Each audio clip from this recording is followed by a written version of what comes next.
Jamani, Bwana Yesu asifiwe. Tunamshukuru Mungu ambaye ni mwaminifu, ambaye ametusaidia atakuwepo tena uweponi pa Bwana kwa ajili ya kumwabudu Mungu wetu, lakini bado pia kujifunza habari za neno lake. Mungu amekuwa mwaminifu kwetu tangu ile tumeanza ile juzi Jumatatu jioni, jana na leo tupo kwenye uwepo wa Mungu. Tulijifunza somo ambalo limepita viashiria vya uhai wa mshirika. Tumejifunza vitu vingi kwa siku hiyo ya juzi na jana. Somo letu tukalimaliza, lakini leo natamani tutakwenda kujifunza nafasi ya uwepo wa Mungu ndani ya maisha ya muumini. Nafasi ya uwepo wa Mungu ndani ya maisha ya muumini ndio somo tutakwenda kujifunza asubuhi ya leo. Funika macho yako tuombe kwa ajili ya neno. Baba, tunakubariki kwa kanisa lako, maana umelikusanya asubuhi ya leo ili Baba tuweze kujifunza neno lako. Asante kwa sababu uko pamoja nasi kwa ajili ya kutuhudumia. Mhudumie kila mmoja wetu ambaye yupo kwa uwepo wako asubuhi ya leo. Tunakubariki, tunasema asante, ni katika jina lako Yesu Kristo uliye Bwana na Mwokozi wa maisha yetu. Amen. Bwana Yesu asifiwe. Amen. Nafasi ya uwepo wa Mungu ndani ya maisha ya muumini.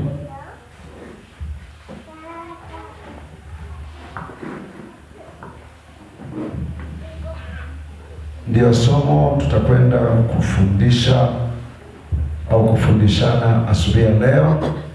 Barikiwe na Bwana. Nimeona nguvu ya Mungu zikitembea ndani ya ibada tulipokuwa tukiabudu Mungu, na hii ndio upentekoste wenyewe. Fungua kitabu cha Mwanzo sura ya kwanza, Mwanzo sura ile ya kwanza na ule mstari wa 26. Mwanzo sura ile ya kwanza mstari wa 26, nafasi ya uwepo wa Mungu ndani ya maisha ya muumini. Nitasoma kwa msaada wa Bwana. Amen. Mungu akasema, na tumfanye mtu kwa mfano wetu, kwa sura yetu, wakatawale samaki wa baharini, na ndege wa angani, na wanyama, na nchi yote pia, na kila chenye kutambaa, kitambaacho juu ya nchi. Mungu akubariki. Bwana Yesu asifiwe. Tunaona hapa ni mwanadamu ambaye alitengenezwa na Mungu kwa kusudi kamili la kutimiza mapenzi ya Mungu aliyoyakusudia katika dunia hii. Na tunaona mwanadamu ametengenezwa kwa kikao, lakini vitu vingine vyote Mungu alikuwa anatamka vinatokea, lakini kwa nafasi ya mwanadamu tunaona kikao. Mungu anakuwa na kikao na seti yake ya kiungu, anasema na tumfanye mtu. Kwa hiyo tunaona anahusisha ni kama mjadala, kama kuungana kwa kazi ambayo inakwenda kutokea, kazi kubwa. Akasema huyu mtu ambaye atatengenezwa kwa sura ya mfano wa Mungu atakuwa na uwezo wa kutawala samaki wa baharini, ndege wa angani, vyote, wanyama wa kufugwa na wale sio wa kufugwa, wote vya kutambaa na vile ambavyo viko chini havionekani, kwamba huyu mwanadamu amepewa uwezo wa kuweza kutawala. Uwepo wa Mungu ndani ya maisha ya muumini. Na mwanadamu ni nani? Mwanadamu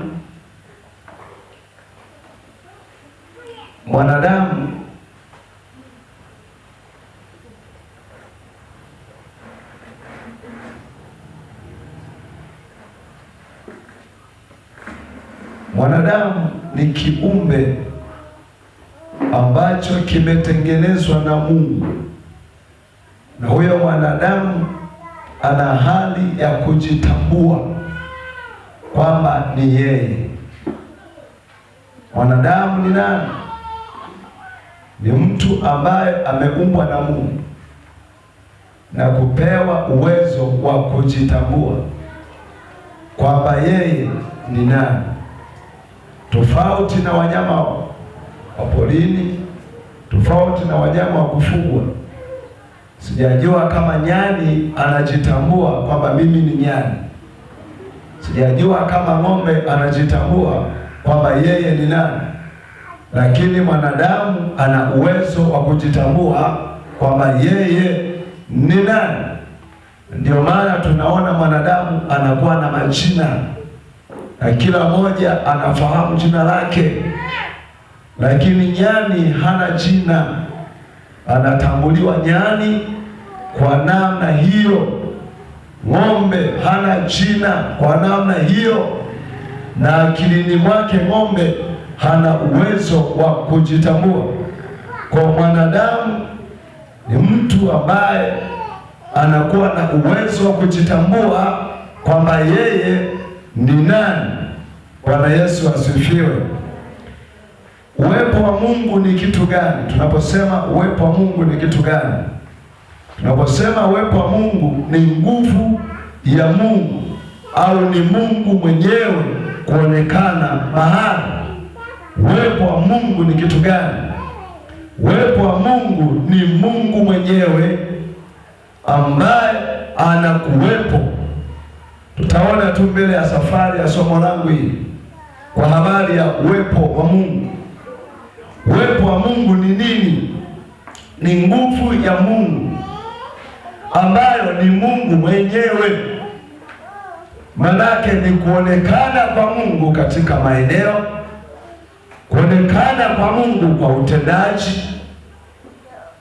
Tunaona Mungu anafanya vitu vya ajabu, na anapofanya vitu hivyo Mungu waweza kuona matendo ya Mungu makubwa ambayo Mungu ameyafanya, na mwanadamu anatazama, mwanadamu anaona, lakini anaelewa ya kwamba Mungu amefanya vitu vya kuonekana katika maisha ya mwanadamu. Na tunapokwenda kuendelea na somo letu, tutakwenda kuangalia tu aina ya uwepo wa Mungu, aina za uwepo wa Mungu. Kama unaandika, andika hivi: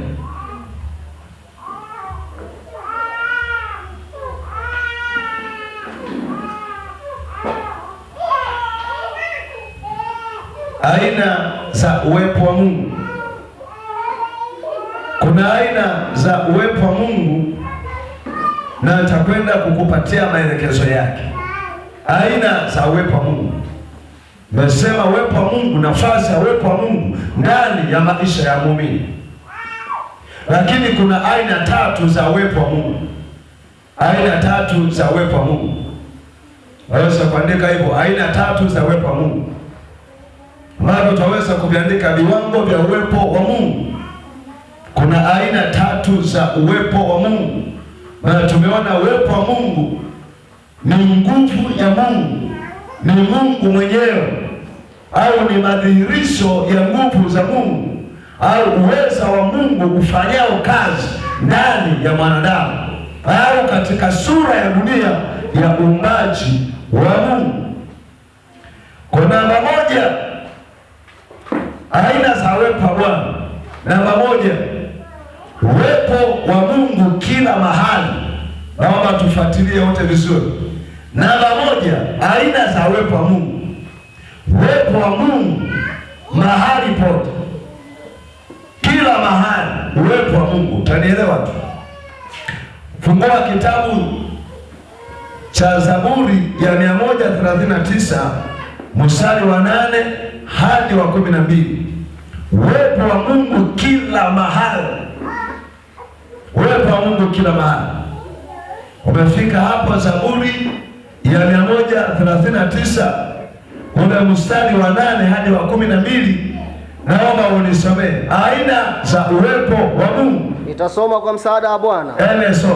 Kama ningepanda mbinguni, wewe uko. Ningefanya kuzimu, kitanda changu, wewe uko. Ningezitwaa mbawa za asubuhi, na kukaa pande za mwisho za bahari, nikakaa pande za mwisho za bahari. Huko nako mkono wako utaniongoza, na mkono wako wa kuume utanishika. Kama nikisema hakika giza litanifunika, na nuru inizungukayo ingekuwa usiku. Giza nalo halikunifichi kitu, bali usiku huangaza kama mchana. Giza na mwanga wako ni sawasawa. Jamani, haleluya. Amen. Viwango vya uwepo wa Mungu. Tumeona namba 1 ni uwepo wa Mungu kila mahali.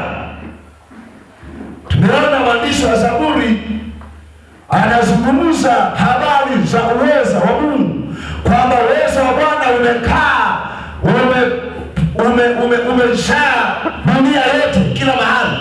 Amesema akienda mbinguni huko yuko, angeshuka kuzimu huko yuko, angekwenda pande za chini ya bahari huko nako huko, angejificha kwenye giza tororo huko nako jicho la Mungu linaona. Anasema kwake usiku mchana, giza na mwanga kwake ni sawasawa. Hii ni uwepo wa Mungu ambao umefunika dunia yote. Jamani, haleluya. Aina ya uwepo wa Mungu. Namba 1, uwepo wa Mungu kila mahali. Hakuna mahala ambapo uwepo wa Bwana unashindwa kufika. Uwepo wa Mungu. Kwa hiyo hakuna mahala popote pa kuweza kushindwa kufika uwepo wa Bwana. Bwana anasema katika Isaya kwamba mbingu ni kiti chake ambapo amekaa, na duniani ni mahala ameweka miguu yake.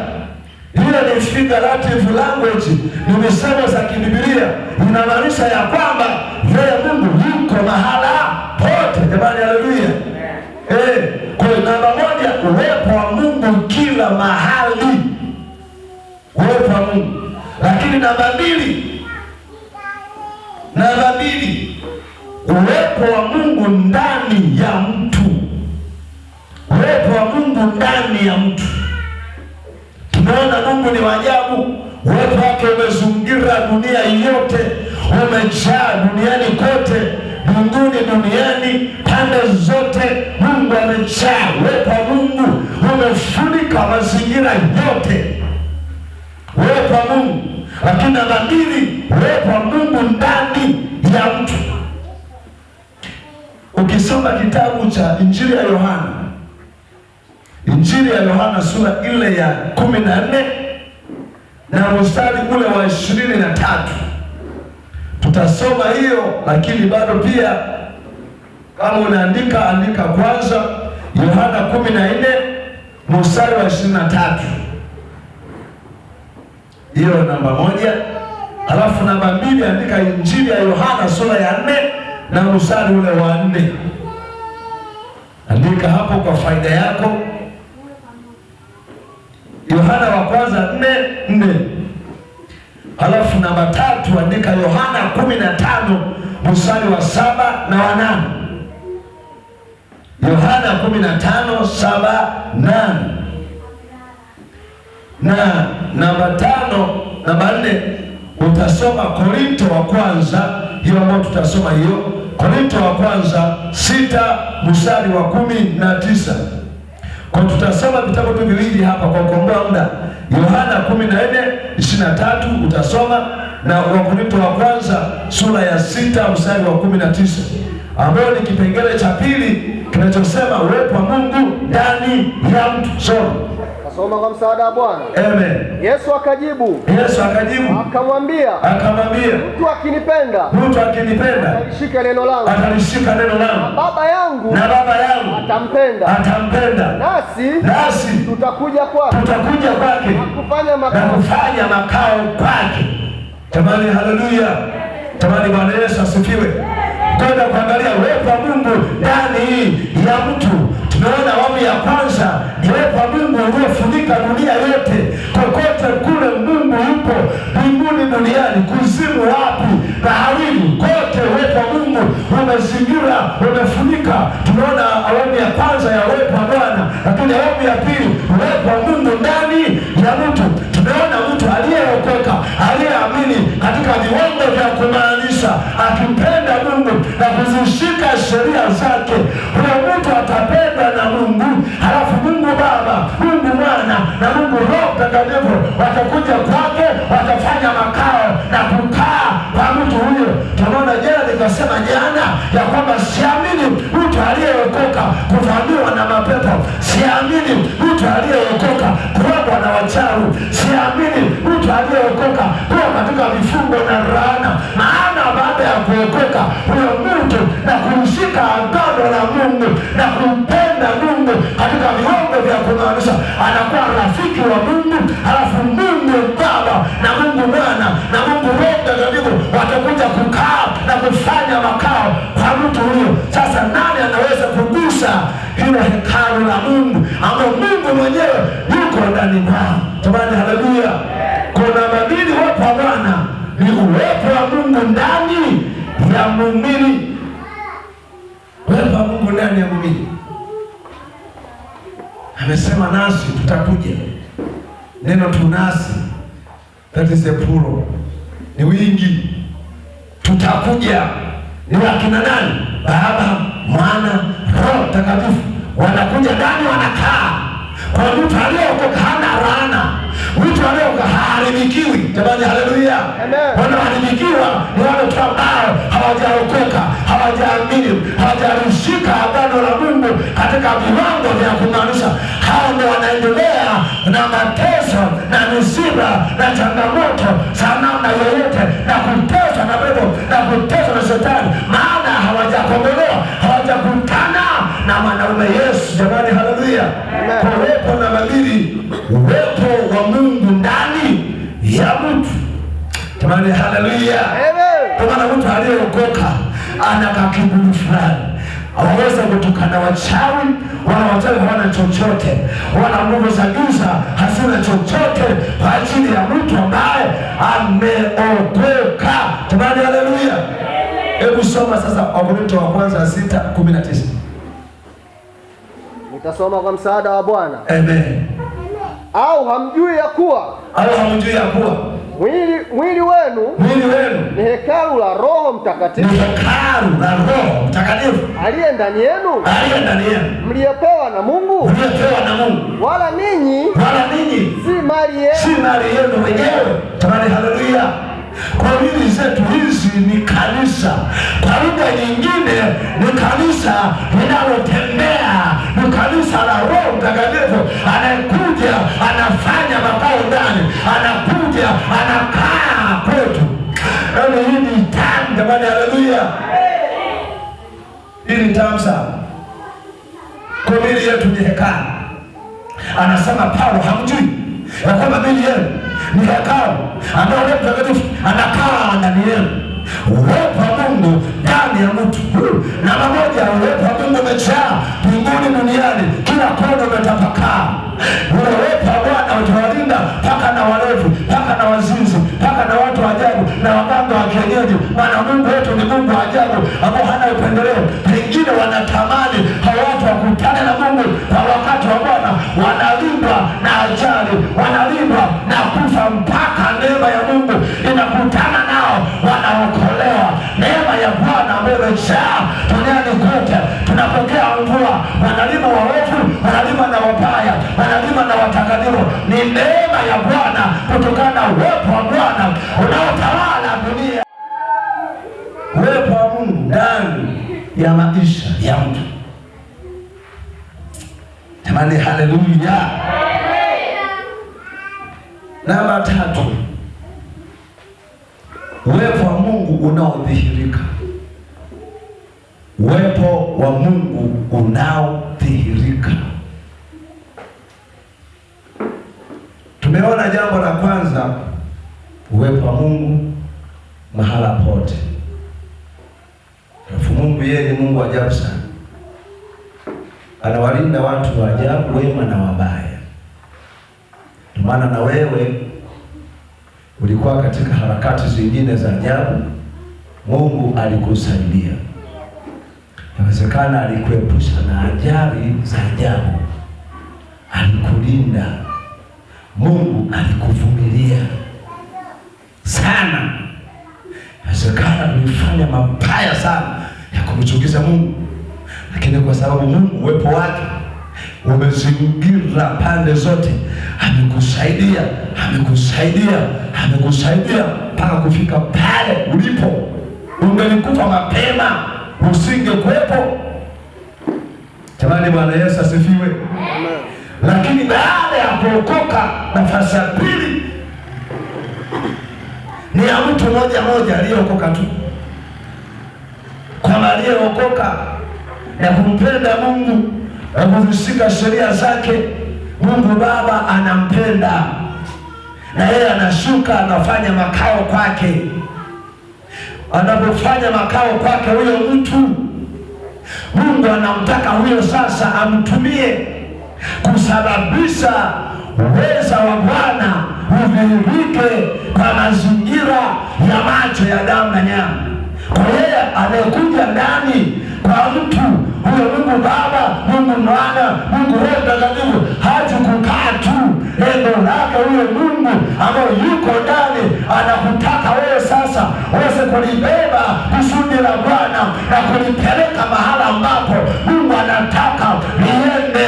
Na utakapolibeba hilo kusudi la Mungu mwenyewe na kulipeleka ambapo Mungu anataka liende, utambeba Mungu mwenyewe, na baada ya kulitaka hilo kusudi la Bwana yanatokea madhihirisho, ishara, miujiza na maajabu lazima vidhihirike katika mazingira yale. Unashangaa kulikuwa na kiwete aliyekuwa amezaliwa kiwete, baada ya kutangaza uponyaji kwake, uwepo wa Mungu, uwezo wa Bwana unaodhihirika, anafunguliwa miguu, ananyosha, anaanza kutembea, na macho ya watu wanadhihirisha kwamba Mungu ametenda. Uwepo wa Bwana unaodhihirika. Jamani, haleluya! Kutokana nini? Na mtu aliyeokoka na kumpenda Mungu na kuzishika sheria zake, na Mungu kushuka kukaa kwake. Tutaanza kutangaza matendo makuu ya Bwana. Jitu limoja likatangaza, likajilipua katika Bwana, liliamua kutangaza matendo makubwa ya Mungu. Likasema natangaza. Kwanza likaomba, likajifungia, likafungiza uvumba, likamtafuta Bwana, likapokea nguvu isiyokuwa ya kawaida, likatangaza kwenye mkutano kwamba natangaza tangazo, sikiliza, siruhusu mchawi yoyote kupaa katika anga hili, na kama atapaa katika anga hili, Mungu atamshusha, Mungu atamkamata. Nikasema siku 7 wachawi wasipite katika anga hili, kama ataruka atashushwa. Nimetangaza jamaa. Tamani, haleluya! Tumetangaza jamaa. Katika mkutano mara ya kwanza wakaogopa. Katika mkutano mara ya pili wakaanza kuzoea. Mara ya 3 wakarusha ungu. Wamefika eneo la mkutano, ile ngoma ikakamatwa, ikashushwa chini. Uwepo wa Mungu unaodhihirika. Jamani, haleluya! Kwa watu wa Mungu ambao wamemwamini Bwana Yesu na Roho Mtakatifu, Mungu Baba, Mwana na Roho Mtakatifu kukaa ndani, lazima watapindua ulimwengu, watafanya ya maajabu katika dunia hii. Maana lazima uweza wa Bwana, uwepo wa Bwana udhihirike, na watu wote wajue na kwamba yuko Mungu ambaye anaponya magonjwa, anaokoa watu, anaondoa laana na vifungo mbalimbali vinamuka katika yeye, maana uwepo wa Bwana uko ndani ya kufufuka. Jamani, haleluya! chumvi, mafuta, sabuni za upako. Huo ni upako bandia, upako feki, lakini mafuta yanayotajwa ni Roho Mtakatifu kwa ndani ya kuhusika. Amesema mtapokea nguvu akazapachilia. Yeye ni Roho Mtakatifu, atashuka, anakaa kwa kuhusika. Jamani, haleluya. That power is a danger. Hiyo nguvu ni hatari. Jamani, haleluya. Ile nguvu ni hatari. Kwa uwepo wa Mungu unaodhihirika. Matendo ya Mitume sura ya 3 mstari wa kwanza. Matendo ya Mitume sura ile ya 3 na mstari ule wa kwanza. Naomba nisome. Nasoma kwa msaada wa Bwana. Amen. Basi Petro na Yohana walikuwa wakikwea pamoja kwenda hekaluni. Wanakwenda kusali. Saa ya kusali. Saa 9. Na mtu mmoja aliyekuwa kiwete, toka tumboni mwa mama yake, alichukuliwa na watu, ambaye walimweka hapo katika mlango wa hekalu, uitwao mzuri, ili aombe sadaka kwa watu waingiao ndani, kwenye hekalu lile. Mtu huyu akiwaona Petro na Yohana wakiingia hekaluni, aliomba apewe sadaka. Na Petro akimkazia macho pamoja na Yohana akisema, tutazame sisi. Akawaangalia sana, anategemea kupata kitu kwao, apate hela kwao. Lakini Petro akasema, mimi sina fedha, not money, wala dhahabu, lakini nilicho nacho ndicho nikupacho. Kwa jina la Yesu Kristo wa Nazareti, simama uende. Akamshika mkono wa kuume. Jamaa shanga jamaa na muamini Bwana kamshika mkono papa. Halafu kamnyanyua. Akamwinua. Alipoinuka vile, mara nyayo zake akasikia peta.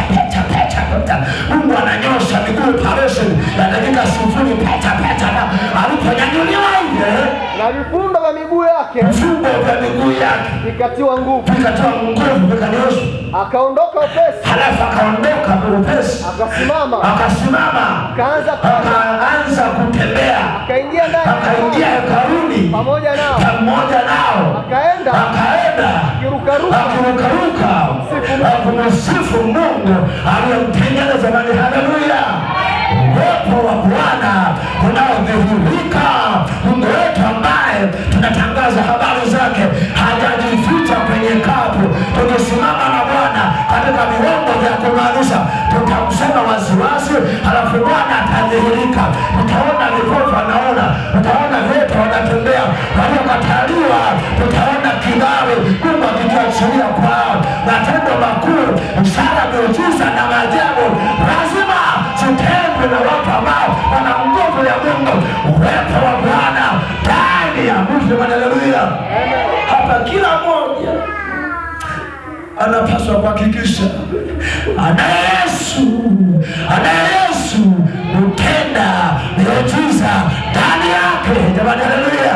Kwa maana Yesu anakataza ya kwamba usiogope.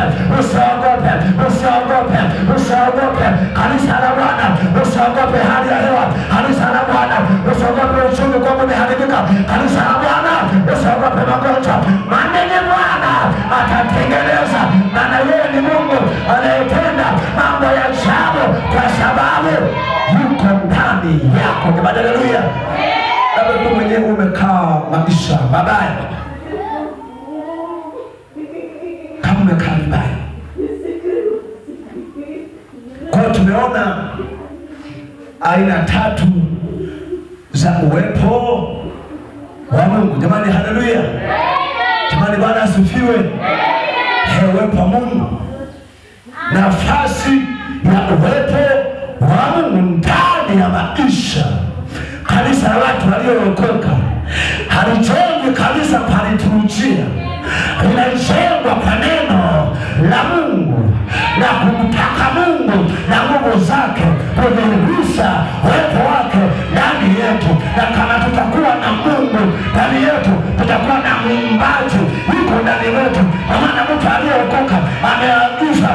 tamka lolote litatendeka. Hii ni kwa sababu gani? Sio kwa akili zetu, sio kwa fedha zetu, sio kwa nguvu zetu, ni kwa neno la Bwana na kwa nguvu ya madhihirisho ya uwezo wa Bwana ambao uko ndani ya muumini. Haleluya! Yaani kama mshirika akifahamu hii na kuifuatilia hii na kulikubali neno la Bwana na kulimbeza ndani yake na kuanza kutembea na neno la Bwana, hapo mwanzo atakuona kama mtu wa kawaida. Hapo mwanzo atakuona amechanganyikiwa. Hapo mwanzo atakuona mtu wa kawaida, lakini baada ya madhihirisho ya nguvu za Bwana watakupa heshima, watakutukuza, watasema wewe ni mtu wa Mungu.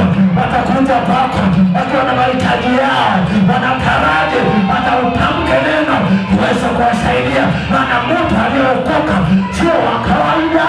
Jamani, haleluya! Shida watu leo wamekuwa ni watu wasanii, hawapendi maelekezo, lakini kama Mungu akikaa ndani yetu hakuna chochote cha kushindikana. Jamani, haleluya! Hakuna magonjwa ya kushindikana, hakuna mateso ya kushindikana. Kwa sababu gani? Muumbaji Mungu anakuwa ndani yetu, anakuwa ndani yetu, anakuwa ndani yetu. Kwa maana anasema usiogope, anasema mwamini Mungu. Yani ungoje Bwana, kwa sababu mwanadamu ni wa thamani mbele za Mungu. Ndio maana kuumbwa kwake kilihitajika kikao tofauti na vitu vingine, na tumfanye mtu kwa mfano wetu. Huyu mtu awe na uwezo wa kutawala. Yako maminyama yenye nguvu makubwa ya kupewa hiyo. Mwanadamu alihitaji kikao. Mungu akakaa akawaza tumfanye mtu, na huyo mtu aliyesema tumfanye, huyo akasema tutakuja. Jamani, haleluya! Yaani mwanadamu ni wa thamani mbele za Bwana.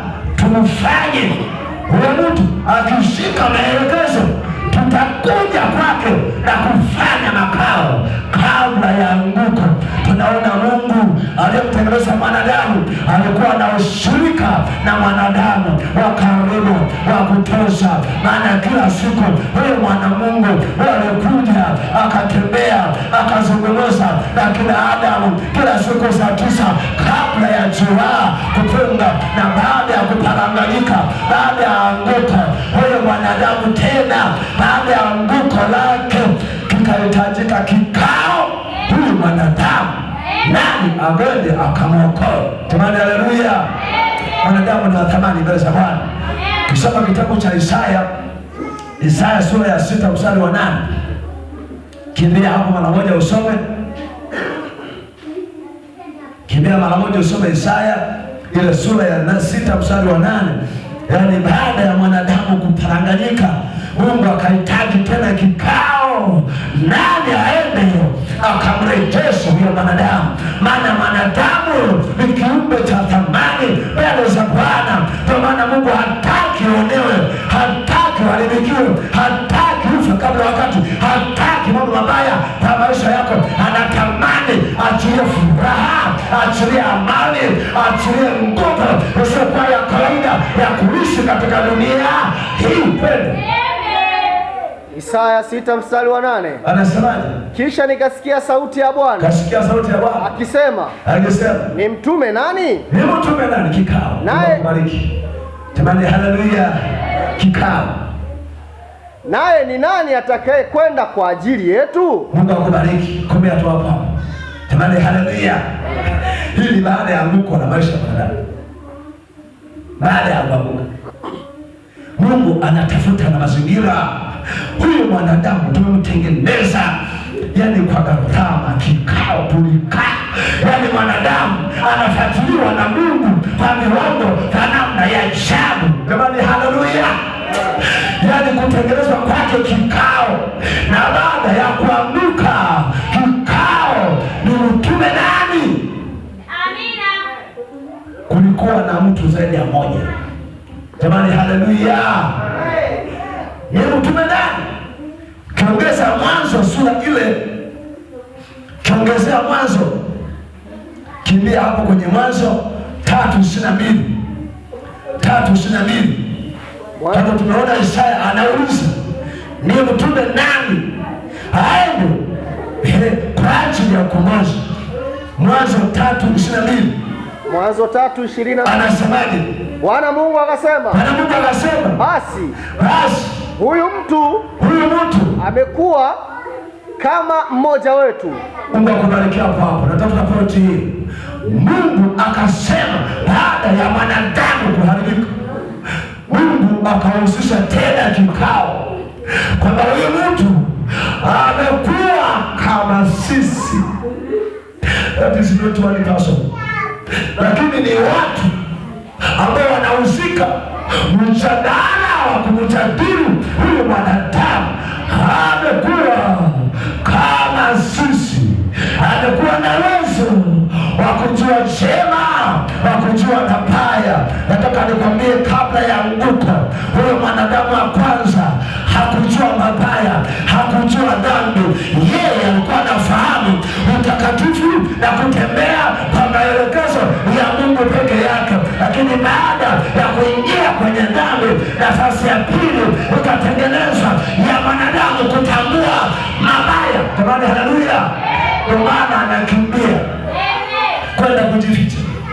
Manake ndani ya moyo wake tayari kuna vurugu, ndani ya moyo wake tayari kuna shida, huzuni, masikitiko, uchungu, maumivu. Na alipojitazama akajiona yuko uchi. Mwanadamu alipopoteza nafasi ya kutunza uwepo wa Bwana akaharibikiwa. Jamani, haleluya! Akaharibikiwa.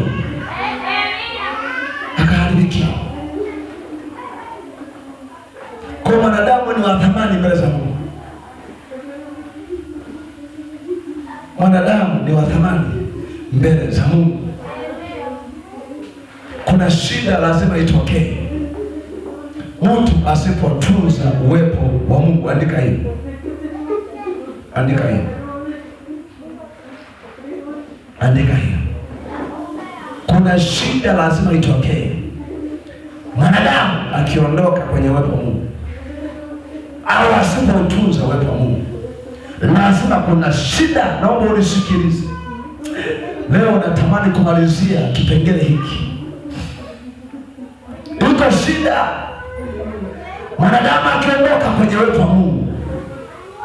Leo kuna watu ambao wamechanganyikiwa mpaka na watu wa Mungu kwa kushindwa kutunza uwepo wa Bwana, na watu wameharibikiwa.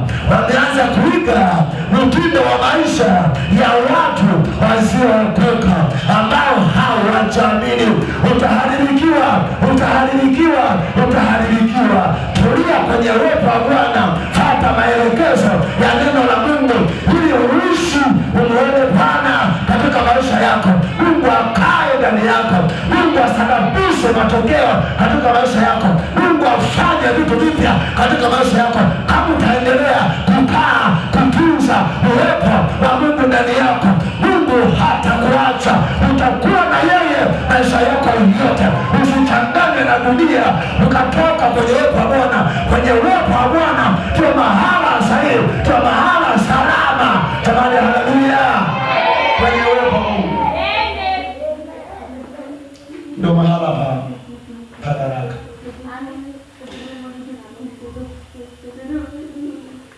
Jambo la kwanza, mtu akitoka kwenye uwepo wa Mungu au uwepo wa Mungu ukimwacha, huyo mtu anatafuta kufa.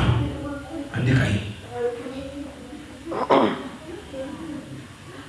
Yaani mtu akitoka kwenye uwepo wa Mungu hatafuti kuishi,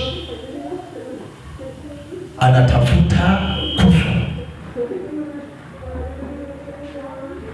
Yaani ukitengana na uwepo wa Mungu hautaishi. Tegemea, ukiondoka kwenye uwepo wa Bwana mambo lazima yazaliwe. Hata kama utakuwa na fedha, hata kama utakuwa ni mkuu katika sekta fulani, hata kama utakuwa ni mtu wa kutegemewa, lakini ukitengana na uwepo wa Mungu unatafuta kufa. Hiyo kazi yako itakufa, ndoa yako itakufa, uchumi wako utakufa. Na hata kama utajenga magorofa, hata kama utaendesha gari za gharama, lakini wewe mbele za Bwana utakuwa umekufa. Lazima kutunza uwepo wa Mungu na kuwa na ufahamu wa mambo mawili: ufahamu mafanikio, lakini ufahamu baraka ya Mungu. Na watu wa kanisa leo, watu waliomwamini Yesu leo wanachanganywa na dunia na kuanza kutembea kwa kufuata mafanikio. Nataka nikwambie, mafanikio yanakuja hata kwa mganga wa kienyeji, mafanikio yanakuja hata kwa mchawi.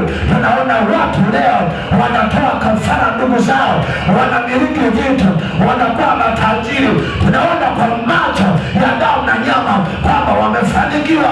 Nataka nikwambie, wale watu kuna vitu ambavyo lazima vinawatafuna.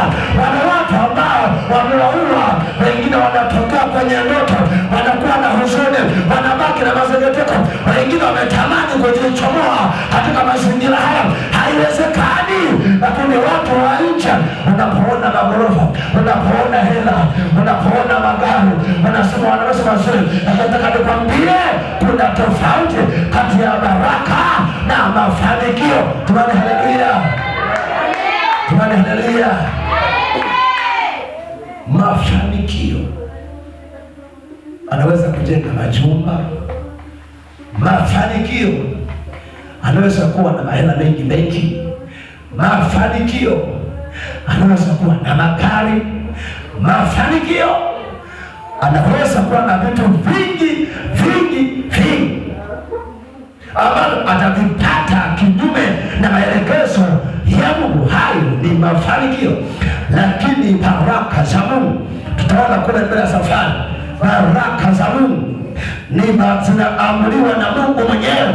Na zinapokuja hizo baraka za Mungu, zinakuja kwanza kwa wakati, kwa majira kamili ya Mungu. Na hizo baraka za Bwana zinapokuja kwa mtu, hazina masharti wala hazina majuto. Mtu anakuwa na furaha, anakuwa na amani, anakuwa na utulivu, anakuwa na raha. Maana baraka inapokuja, inakuja vyote, ikiwemo baraka ya kuwa na amani ndani ya moyo wa maisha ya mwanadamu. Kuna watu leo wana majumba, wana fedha, lakini hawana amani kwa sababu wana mafanikio, lakini baraka ya Mungu haimo ndani yao. Na washirika leo kwa kukosa kumjua Mungu wametembea katika mazingira hayo. Na sio washirika tu, leo kaka na wachungaji wako katika mazingira ya kutafuta mafanikio. Nataka nikwambie, Mungu Baba, Mungu Mwana, Mungu Roho Mtakatifu akiwa ndani yako, lazima vitu vitatokea. Tamani haleluya. Lakini kwa majira na wakati wa Mungu, tamani haleluya. Twende kwenye kipengele chetu kwamba ukiondoka kwenye uwepo wa Mungu unatafuta kufa, hautasalimika. Hebu fungua kitabu hiki cha Mwanzo sura ya 2 mstari wa 15 na mstari wa 10 hadi mstari wa 17. Mwanzo sura ya 2 15 hadi 17. Naomba usome hapa. Mwanzo sura ya 2 mstari wa 15 unasema, Bwana Mungu akamtoa huyo mtu, akamweka katika bustani ya Edeni, ailime na kuitunza. Bwana Mungu akamwagiza huyo mtu akisema, matunda ya kila mti wa bustani kula kabisa, waweza kula.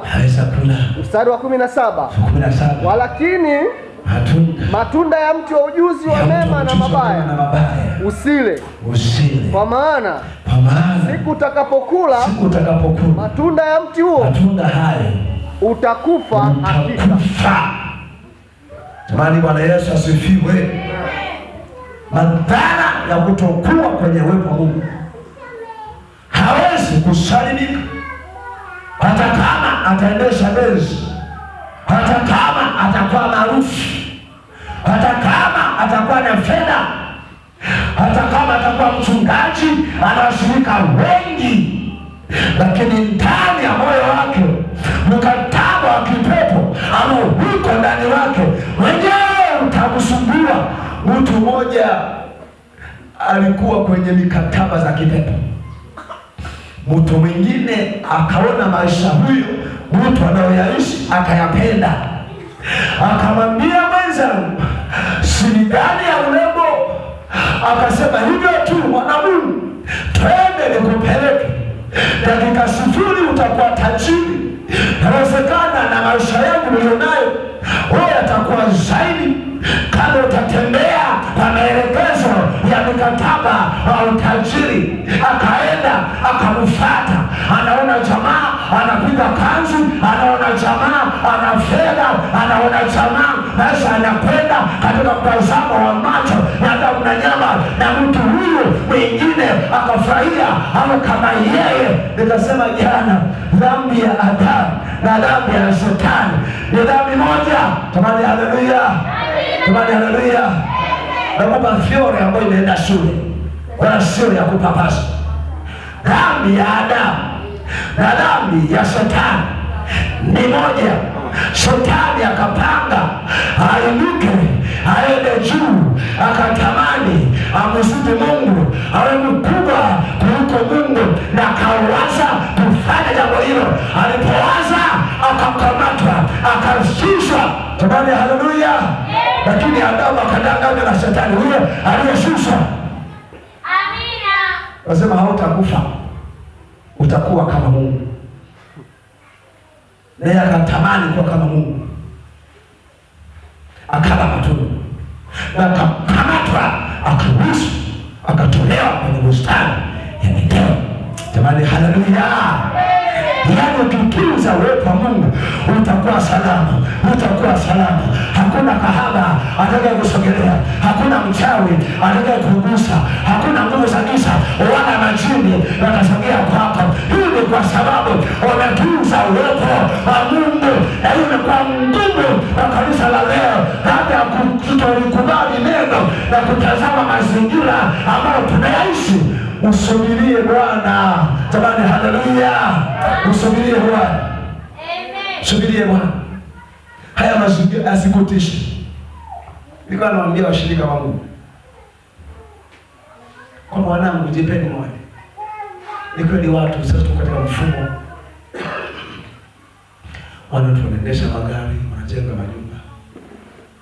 Waambie kama ni majumba halali, ni wakati wao umefika wa kujenga, lakini wakwako bado haujafika. Ngoje Bwana. Wakati zinaanza kupata kutu nyumba zao, ya kwako itasimama tena. Tabari haleluya.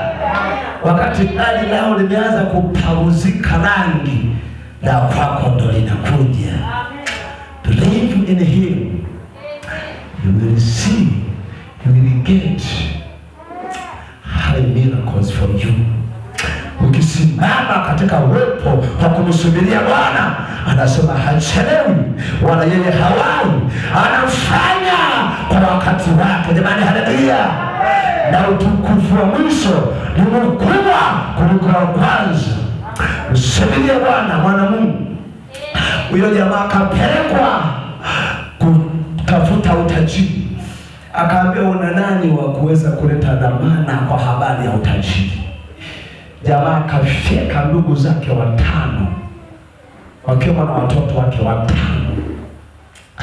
Amefyeka ndugu zake 5. Ghafla naona anafanya mambo yanaenda, anafanya mambo yanaenda. Alikuwa mdogo, mambo yanaenda. Watu wanashangaa, huyu jamaa amefanikiwa kwa vyombo vya ajabu, akiwa anachokifanya kinaenda, lakini shida ikatokea moja. Kila anapolala wale ndugu zake watano wote wanamtokea, watano. Unamwambia si umetuua, yani ulitusaliti, umetuua. Hata kama amelala anashuka piga kelele, yanapotea hayo maisha mate. Tuna moja siku 2 3 tena anatokeza wewe akiwa anakoroma, anaona njozi kwenye maono, kabisa umetuua. Tazama wanakuja, anapiga kelele tena, anaenda usingizi, akawa anaishi maisha ya mateso. Haleluya! Kumwacha Mungu ni kutafuta kufa. Akaenda kwa yule jamaa akamwambia, mwenza, mbona huu tajiri unalitesa?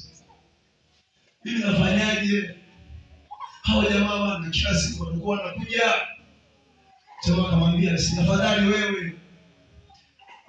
wewe. Yaani mimi ndo na shida kuliko ya wewe. Yaani pale mwanzo hajamwambia shida ndio nayo. Akaona jamaa utajiri, magari, majumba na vitu vingine, akajua anatafuta kama yeye. Akamwambia, twende nikuonyeshe. Jamaa na kanzu, twende nikuonyeshe. Wewe afadhali una hali nzuri. Wanakutokea afu anapotea. Akaenda akafunua kanzu. Ni kidonda kuanzia hapa kwenye uwele wa mguu mpaka hapa kwenye kiuno. Halafu linatoka usaha. Halafu ni hatari. Anaambiwa hivi, na bado sio hivi tu, shida nyingine huu usaha na nishaambiwa kukamua na kuwa kitoweo ili mahali siendelee kukaa. Afadhali wewe wanakutokea, mimi ndo maisha yangu hayo. Tamani Bwana Yesu asifiwe. Kuna watu wanatazama dunia, wanaita acha sisi ajenda yetu ni neno la Bwana, kumwamini Bwana, kumtegemea Bwana kwa wakati wake. Atatenda tu, hata kutoka kwenye uwepo wa Bwana. Mmoja Bwana hatakuacha, mmoja Bwana atakupigania, mmoja Bwana ataachilia baraka. Tunza uwepo wa Bwana ndani ya maisha yako. Haleluya! Tunza uwepo wa Bwana. Na usichanganye na mazingira na watu walioharibiwa, watu waliochanganyikiwa. Tunza uwepo wa Bwana, ukae na Mungu Baba, Mwana na Roho Mtakatifu akae ndani yako. Utaanza kuona furaha. Mungu atakusemesha, atachama funuo na nguvu za Bwana zitakuwa pamoja na wewe. Haleluya!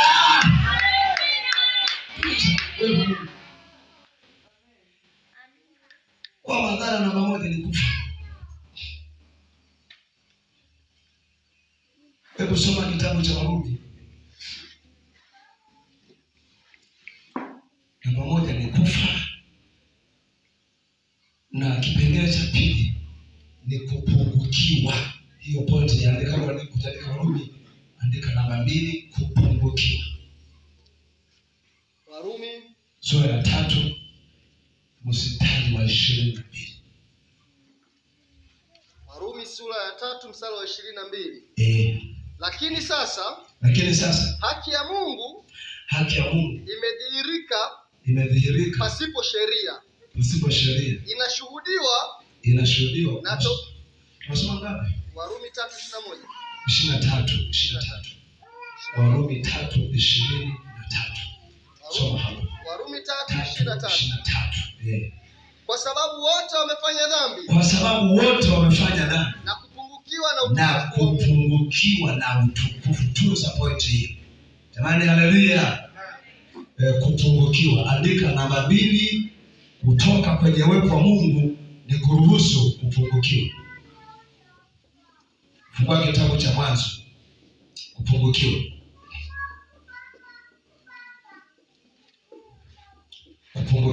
Mwanzo sura ya 3.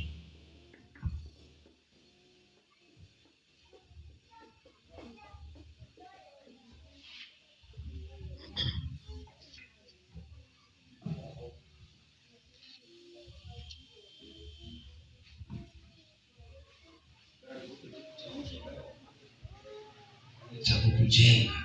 Amen. Mwanzo sura ya 3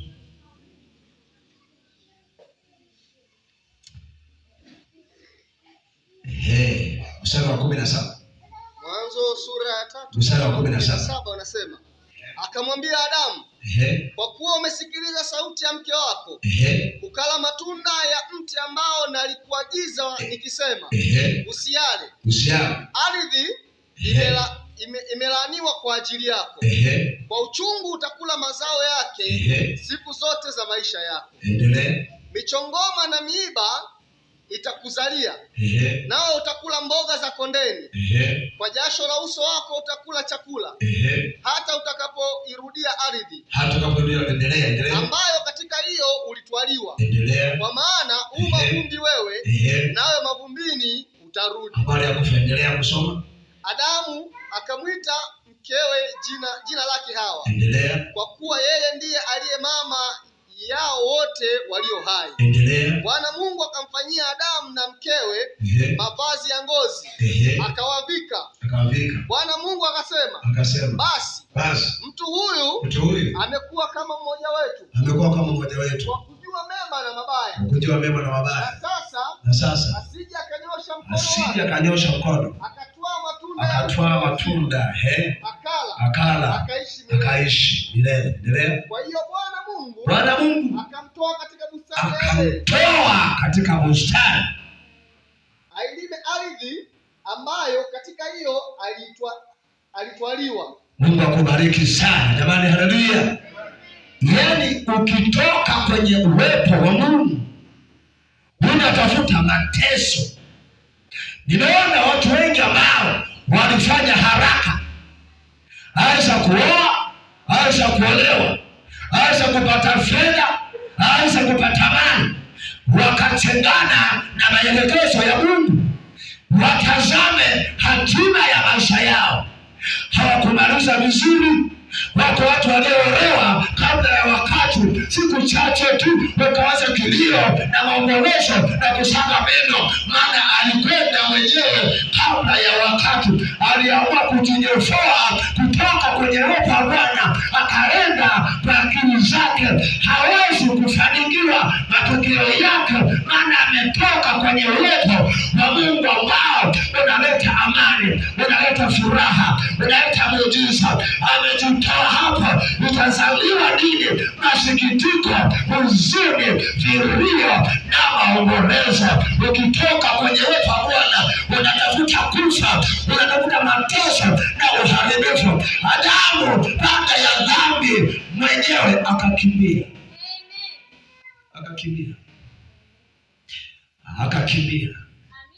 Alipokimbia akajikuta Adamu ni mhitaji, hana mavazi, hana furaha, hana amani, amejificha kwenye majani.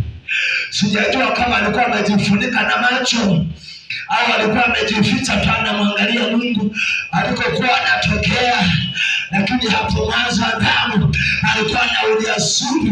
Mungu anapokuja anamkuta kwenye eneo lake, wanapongezana, wanatiana moyo, wanaambiana maneno. Mungu anawabariki, halafu anarudi kwenye makao yake. Adamu yuko vizuri. Baada ya kuharibikiwa akatoka kwenye uwepo wake. Adamu aliharibikiwa, huzuni na mateso vikajaa ndani ya moyo wake. Usiache kutoka kwenye uwepo wa Bwana, utaharibikiwa ndugu yangu. Kaa kwenye uwepo wa Bwana, msubirie Bwana atakukuta hapo. Msubirie Bwana atakukuta hapo. Msubirie Bwana atakukuta hapo. Unahitaji fedha, msubirie Bwana. Unahitaji mume, msubirie Bwana. Unahitaji kazi, msubirie Bwana. Usipende mambo ya shortcut, msubirie Bwana atakukuta hapo. Hachelewi, kwa wakati wake atakukuta hapo jamani, haleluya. Atakukuta hapo.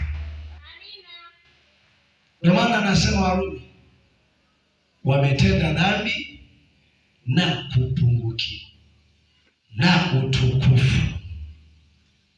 Matokeo yake ni huzuni, vilio, mateso na masikitiko. Na kingine, huku kupungukiwa ni kukosa utoshelevu. Sema kukosa utoshelevu.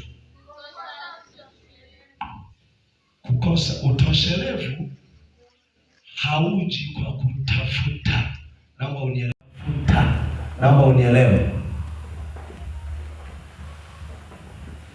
Ndio maana kuna watu maafisa wakubwa wana mishahara mikubwa lakini bado wanaiba. Yaani mshahara wake ukipewa tu mmoja unatosha kuendesha mfumo wa maisha yako kwa miaka, lakini bado hautoshi mpaka naiba. Utoshelevu. Yaani unamkuta mtu ana hela lakini anadhulumu hata kiwete. Utoshelevu unatoka kwa Mungu tu. Jamani, haleluya. Amen. Wote wanaotenda dhambi wanapungukiwa na utukufu wa Mungu, utukufu ambao unatubeba tunabaki kumwamini Mungu kwa ujio wake. Kupungukiwa, usiwahi kabla ya wakati. Subiria majira ya Bwana.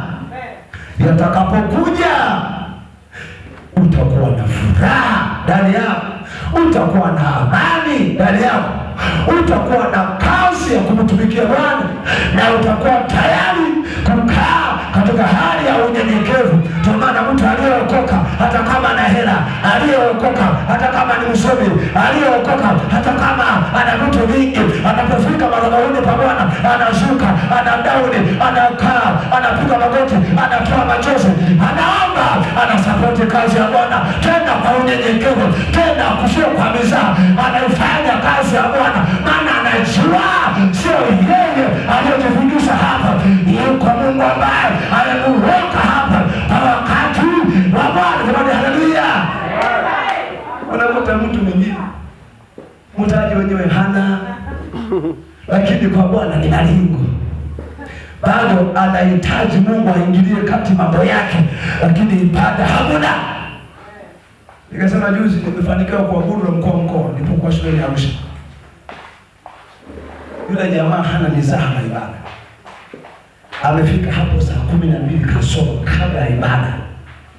Halafu jamaa kaenda madhabahuni mpaka akadondoka chini. Akaanza kulia. Amepaki gari moja hapa hatari. Ameshuka akadondoka, tukamkuta pale anagaragara, anaomba Mungu, anamtafuta Bwana, anataka utoshelevu ukae ndani yake. Kanisa la Bwana tukiwa na Mungu kwanza ni raha, hakuna chochote cha kujikwaa, kwanza ni raha. Hata kama umekula ugali na chumvi, lakini ndani kuna amani, kwanza ni raha. Hata kama muujiza haujaja, unabaki kwenye utumishi wako, wana uso wako haukutamani, kwanza ni raha. Maana Roho Mtakatifu anakuwa anakusemesha, anakutia moyo unapotokea kwenye uwepo wa Bwana. Roho Mtakatifu, Mungu Baba, Mwana na Roho Mtakatifu anakusemesha, anakuingiza kwenye kina cha uwepo wa Bwana. Tamani, haleluya. Yaani mimi wanachukia watu ambao wana mizaha kwa Bwana. Wanachelewesha muujiza wao. Kwa hiyo kutoka kwenye uwepo Mungu ni kutafuta kupungukiwa. Mungoje Bwana. Mungoje Bwana. Mungoje Bwana. Mungoje Bwana. Utoshelevu wetu unatoka kwa Mungu. Sio kwenye fedha, sio kwenye biashara, sio kwenye kazi zetu. Sijakwambia usifanye kazi, kwamba usifanye biashara, au sio mfanya kazi wa serikali. Hizo zote ni kazi. Nilipokuwa tunaombewa leo hapa na mchungaji amesema point moja, nikaidaka, nikaanza kumfanyia kumeditate hiyo habari. Akasema ya kwamba Yesu alipokamatwa kodi akiwa na wanafunzi wake, unajua Mungu hawezi kujipinga, anataka watu wafanye kazi, hawezi kudondosha fedha ikaja. Kanuni yake Mungu ni kufanya kazi. Akamwambia Petro, Mungu alikuwa na uwezo wa kuamuru fedha ishuke au itengenezwe hapo hapo halafu ije, lakini akajua kanuni ambayo Mungu ameitamka ni ya kufanya kazi. Akamwambia Petro, chukua ndoano yako, nenda ziwani ukatege samaki. Atakapokuja wa kwanza, uangalie ndani yake, utakuta kuna hela. Mungu anataka tufanye kazi. Haleluya! Lakini kazi zile sitututoe kwenye uwepo wa Mungu. Hizo kazi ambazo tunafanya usitoke kwenye uwepo wa Bwana. Tulia kwenye uwepo wa Bwana. Zingatia maelekezo ya madhabahu. Kama kuna maombi, kama kuna mkesha, kama kuna semina, tulia kwenye uwepo wa Bwana. Mungu atatenda mambo makubwa katika maisha yako. Hata kuacha Mungu anasema tukimtafuta na kumkubali atakaa ndani yetu. Haleluya!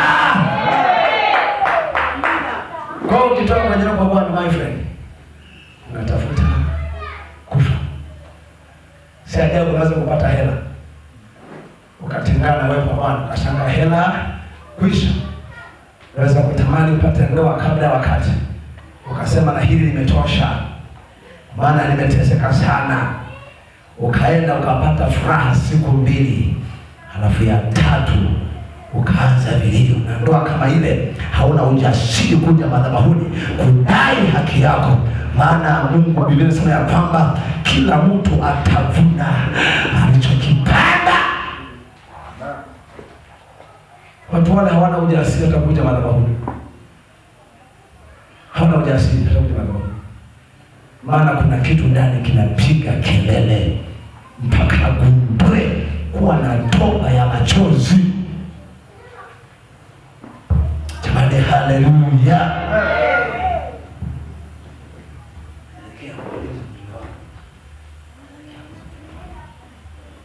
Kwa utoshelevu,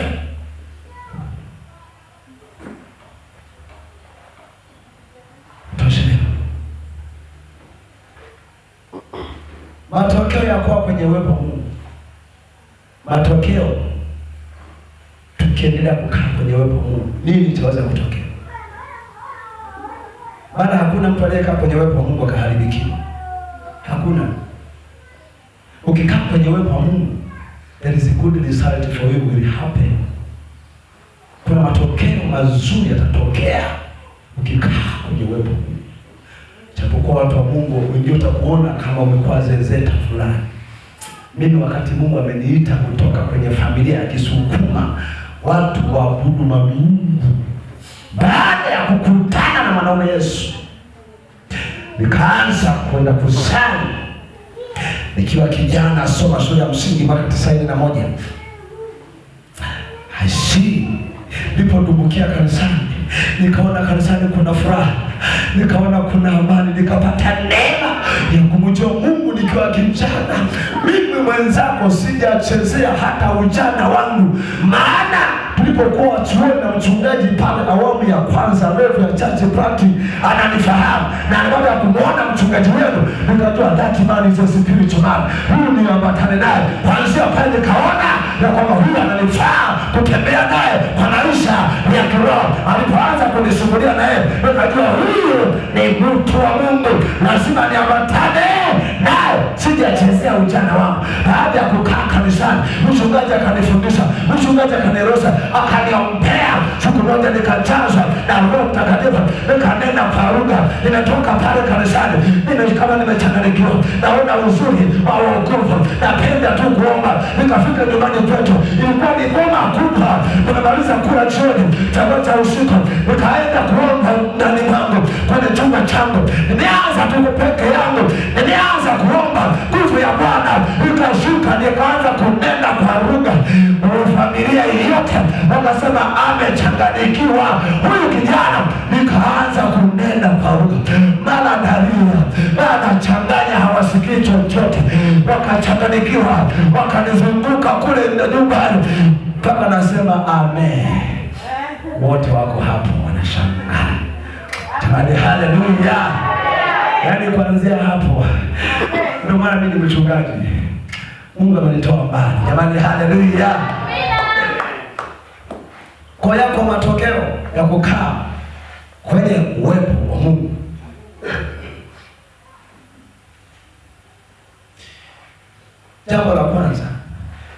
Ukikaa katika uwepo wa Mungu, majibu yatapatikana hapo. Ukikaa kwenye uwepo wa Mungu, hapo majibu yako yanapatikana. Unataka kitu gani Mungu akitende, hapo yatapatikana. Tunaona watu wanavyochanganyikiwa, wanapoenda kwa waganga kutafuta namna gani maisha yao yaende, wanarusha mapepo, wanauliza mamizimu na vitu vingine, wanatoa makafara ili wafike ndipo katika maisha yao wanaoyataka. Lakini watu waliookoka, tunakaa kwenye uwepo wa Mungu. Kwenye uwepo wa Mungu, hapo majibu yatapatikana. Jamani, haleluya! Kwenye uwepo wa Mungu yatapatikana majibu. Acha injili za wewe. Kitabu cha Ezra sura ya 8, 21 na 22. Ezra sura ile ya 8, 21 na 22. Majibu yanapatikana hapo. Ezra 8 mstari wa 21 inasema na 22. Ndipo nikaamuru kufunga hapo penye mto Ahava, kwenye mto Ahava, ili nipate kujinyenyekeza mbele za Mungu,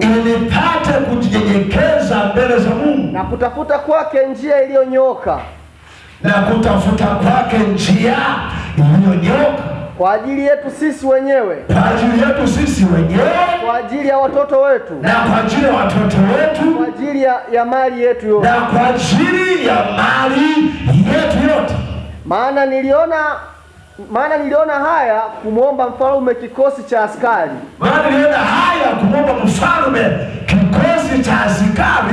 na wapanda farasi, ili kutusaidia juu ya adui njiani.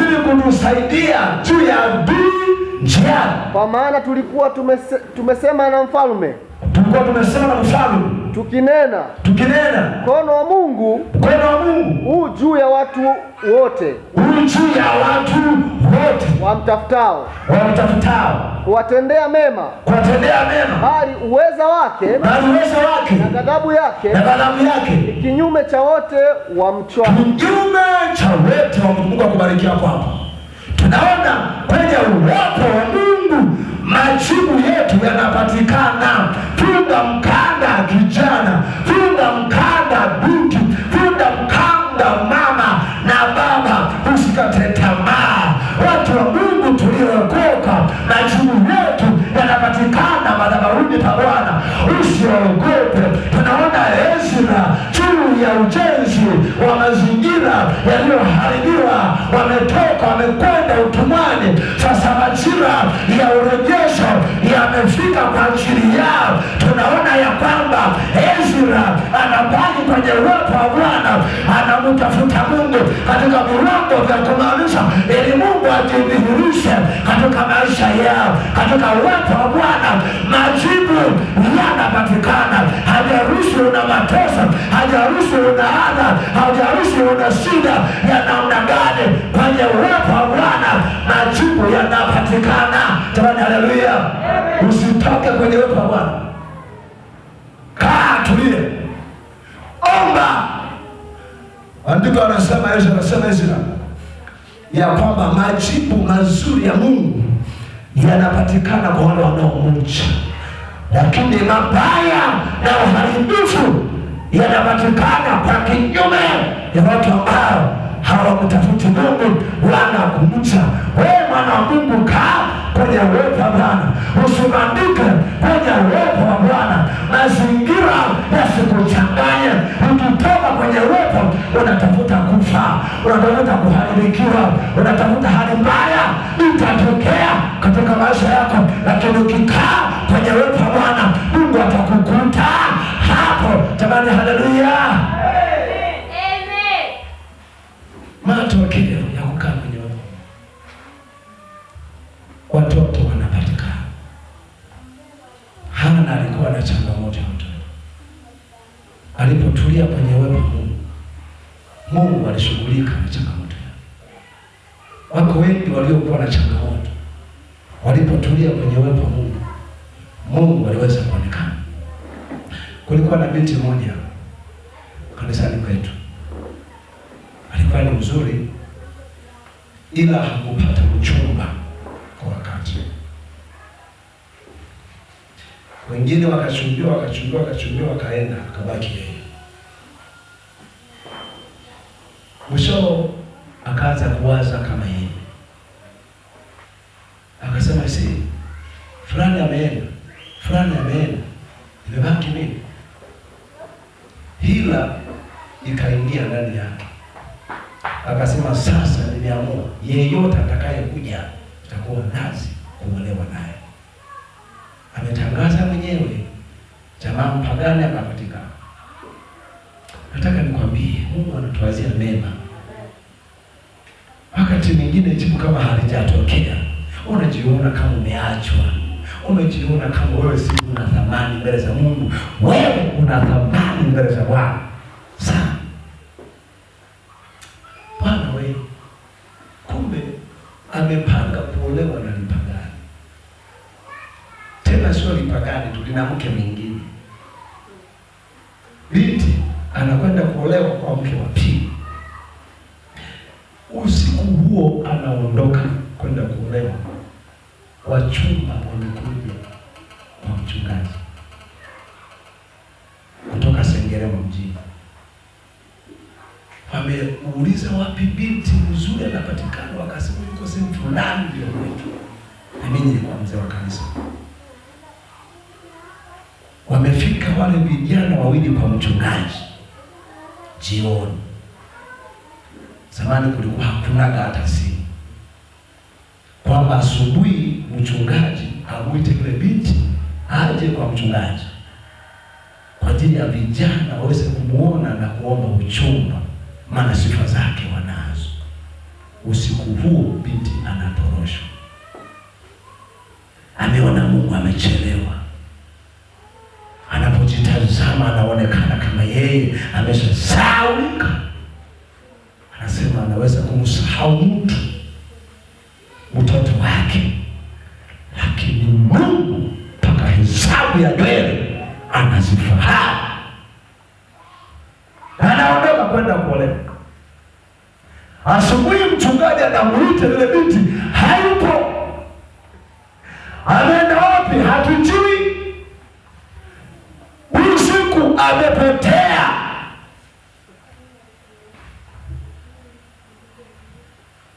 Vijana wakarudi. Ile jamaa limepewa, nikakaa naye wiki 3, akapata mimba, halafu nikamwacha. Andikwa mimba, Afrika mwacha. Wow, sana. Kwanza ulikuwa umeokoka, ulikuja kujaji hapa, huko ni job mimi na mke. Kwanza tunakufai. Kurudi nyumbani binti wa watu akashindwa.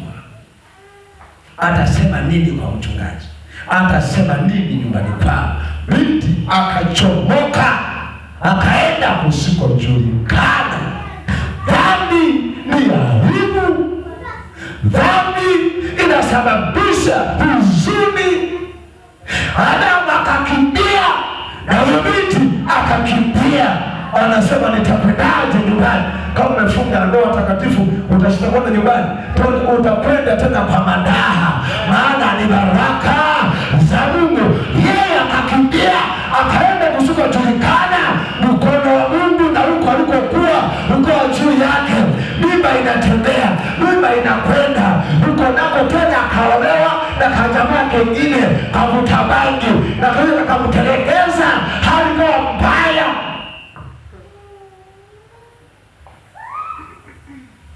Baada ya kaka mwana mpotevu, uliposikia wazazi hali mbaya, amekonda, wakamuita mwanangu njoo tu,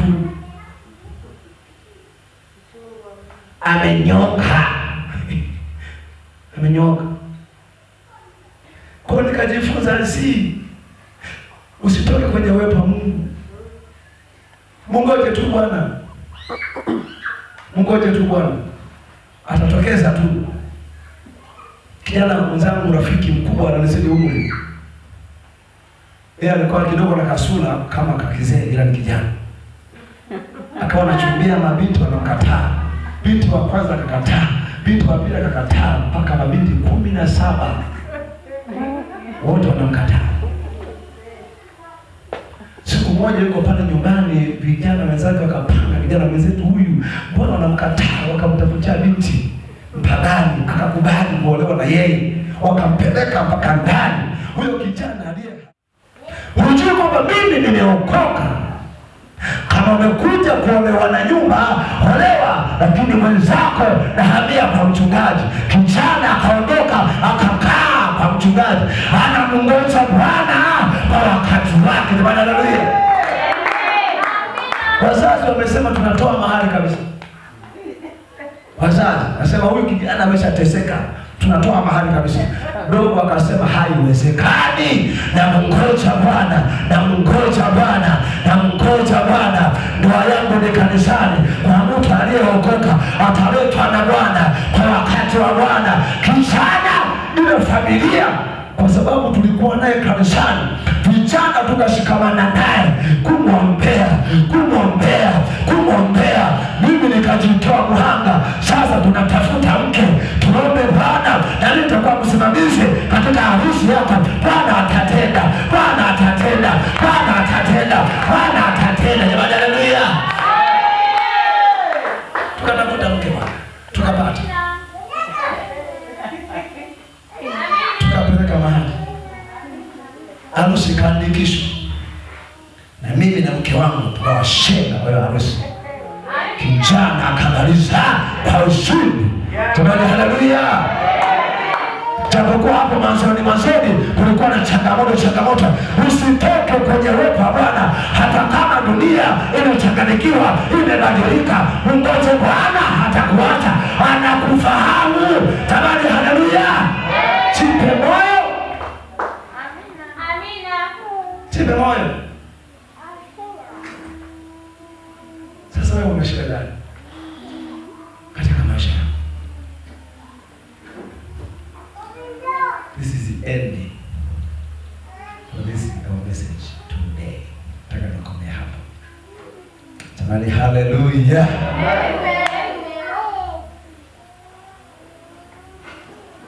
Usitoke kwenye uwepo wa Mungu hata kama bado maisha hayasomi. Usitengane na Mungu. Kama kuna mtu hapa alikuwa ameshaanza kulegalega, natamani nikuombee tu. Nikazungumza juzi, kijana aliyekuwa ameacha kuajiriwa, hadi wenzake wakaajiriwa, yeye yupo na kwa maisha magumu. Baada ya kumwombea, Mungu alitenda jambo. Usubirie Mungu tu, hajakuacha. Usifanye biashara mbovu, usiingie kwenye vitu ambavyo havikupasi kuvifanya. Hakikisha ndani yako Roho Mtakatifu yuko ndani mwako.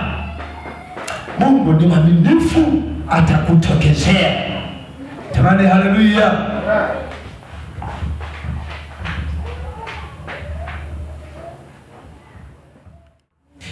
Tunapokwenda kumalizia kwamba uweponi mwa Mungu kuna kila kitu.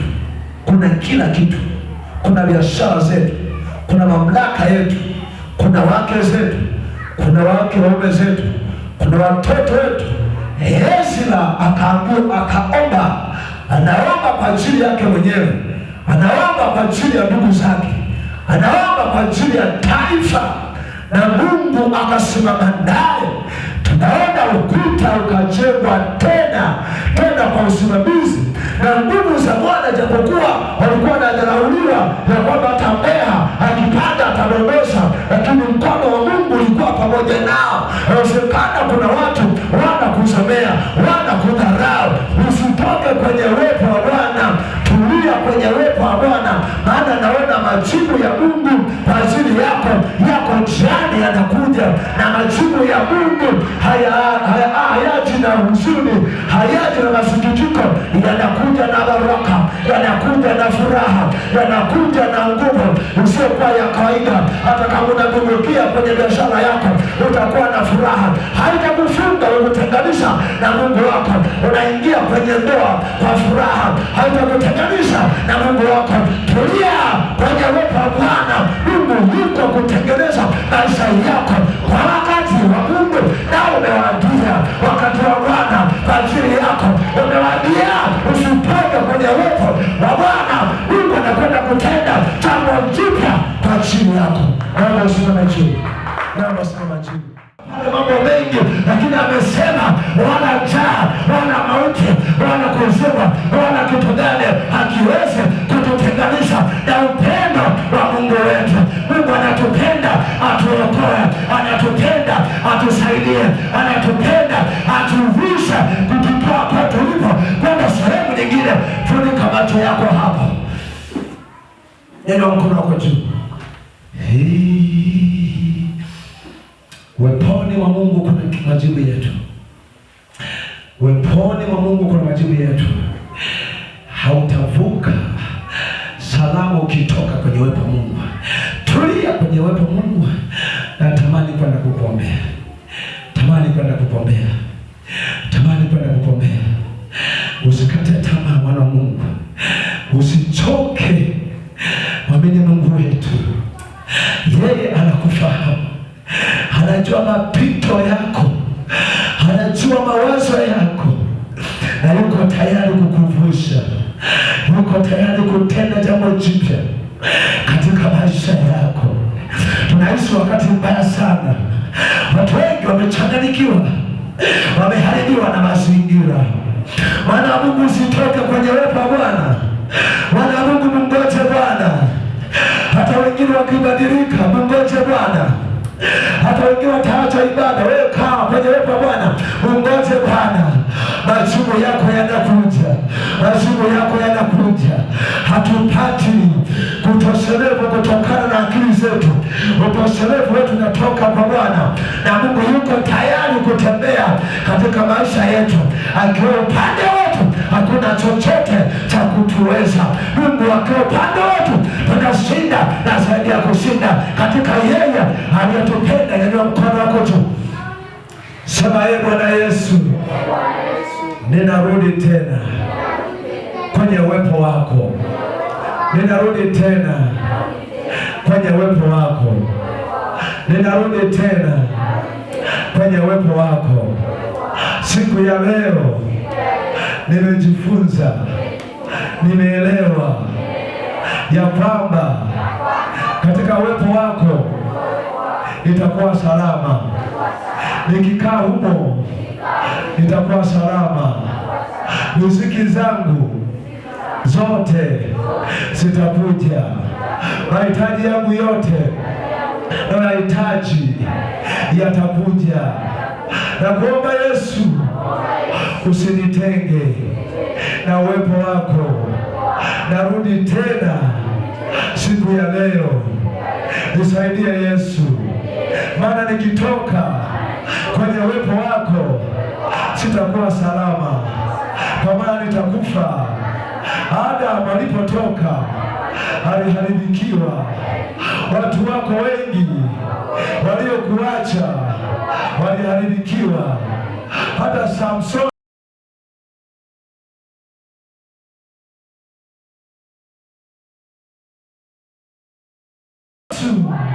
naomba unisaidie nikae kwenye uwepo wako. Najua Yesu unanifahamu, unajua mawazo yangu, unajua nini Mungu ninahitaji utoshelevu wako. Baba yangu nisaidie, Baba yangu nisaidie. Asubuhi ya leo naifanya kwa asubuhi yangu ya kutembea katika uwepo wako, katika jina la Yesu. Namaanisha kutembea kwa uwepo wako, kutembea kwa uwepo wako, kutembea kwa uwepo wako, kutembea kwa uwepo wako, kutembea kwa uwepo wako. Baba yangu nisaidie, Baba yangu nisaidie. Peke yangu siwezi, nahitaji uwepo wako, nahitaji uwepo wako, nahitaji uwepo wako. Unifunike Yesu, unifunike Yesu, unifunike Yesu, katika jina la Yesu. Hebu kila mmoja nenda mbele za Bwana. Tunahitaji uwepo wa Mungu ndani ya maisha yetu, na leo ni siku ya kujaa